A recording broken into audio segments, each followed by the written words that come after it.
We worked originally on Masdar City and was really looking at Mashrabiyah, small streets, the walkability, the 15-minute city. And that then, on all the projects I've kind of worked since 2011, this kind of understanding of culture and the small, little environmental tweaks that we need to make to our design. I believe that the future of architecture in the UAE, in a way, is producing a stronger connection to the past. Meaning that with all this contemporary architecture that we see out there, there is a longing for identity and local heritage and culture.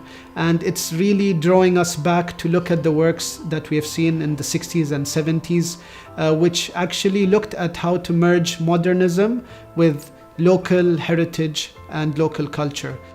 The future of British architecture in the UAE, I think, is an interesting question. I mean, hopefully the British architects have come into town with a humble state of mind, because at the end of the day, it's a privilege to be able to work here.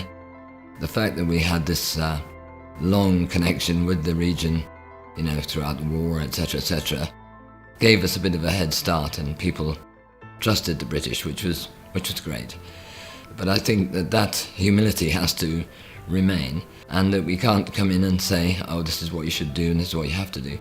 We've got a lot to learn from the various traditions here, the traditions of, decorative architecture, the traditions of, the planning, town and urban planning concepts. Many aspects of what was happening here for generations can teach us a thing or two as well. There's so much potential that has been already explored in looking into the language of vernacular architecture and see how has it implemented or reflected on today's language. So you have a lot of buildings that are very much inspired by those buildings, not in a sense of looking at its ornamentation or aesthetic value, but more on its language that focuses on sustainability, on how can we use material in the best way. And thinking about those global challenges that we see when it comes to climate change and others, and how we can really look at the vernacular architecture, to some extent also the living heritage of many places in the UAE, especially in the Northern Emirates, and how that could be seen as a potential way of living forward, but also to see how that can reflect on the language today. Well, my first project in Abu Dhabi was Qasr Al Hosn, which is Abu Dhabi's oldest and most significant heritage structure. So that really is a full kind of encapsulant of the heritage of the UAE, starting from Abu Dhabi's oldest structure, which is a watchtower that was first noticed and recorded in oral testimony in 1760, that then turned into an impenetrable fort, and then afterwards, in the 19th century, by 1945, it was enveloped by the ruler's palace. So understanding the people, the place, the climate, the culture, the materiality is all a part of that particular project. So yes, it really is the embodiment of the culture of Abu Dhabi. To conserve, restore, reinstate and reuse the building, a team of experts, some here today, from the UAE and from around the globe, were gathered to undertake international best practice methods of conservation. Artisans and craftsmen had to be carefully sourced and in some instances trained from scratch to enable the specialised traditions of working with materials such as date palm weaving, coral stone laying, timber carvings to be undertaken in an authentic and sympathetic manner. This process not only preserved the building but also safeguarded the intangible heritage of traditional Emirati craftsmanship. Before any works were undertaken to the building, they were assessed through drawings. The first phase of the recently opened, beautifully architected contemporary art spaces for Sharjah Arts Foundation and its Sharjah Biennial, designed by Mona Al-Musfi and Gaj Architects.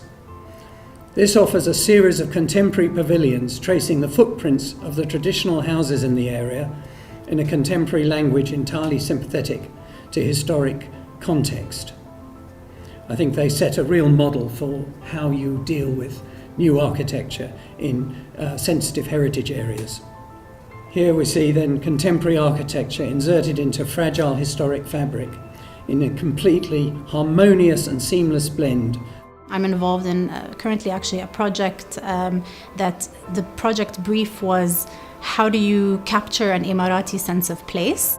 We've always been a place that's open to experimentation, and I think that we are at a place right now where there's a sort of a yearning for the past and a general interest in learning from the past and bringing sort of this indigenous wisdom into the future. Zaha Hadid Architects have been committed to the UAE for almost 3 decades, developing many of our most ambitious designs for visionary clients and communities across the country. Inspired by the sand dunes of the surrounding desert landscape, our recently completed BIA headquarters has been designed as a sequence of intersecting dunes. Powered by its solar array and equipped with next-generation technologies, the new headquarters achieves net zero energy consumption and serves as a blueprint for tomorrow's smart, sustainable cities. Get to know people, get to understand the culture and the traditions, and to design with the context and the locality in mind, as well as the climate. It's not just come, arrive and do what you've done before. What you've done elsewhere in the world. Make it contextually appropriate and climatically responsive as a designer. Listen to what you hear and see what you've seen from the past and apply that to the future.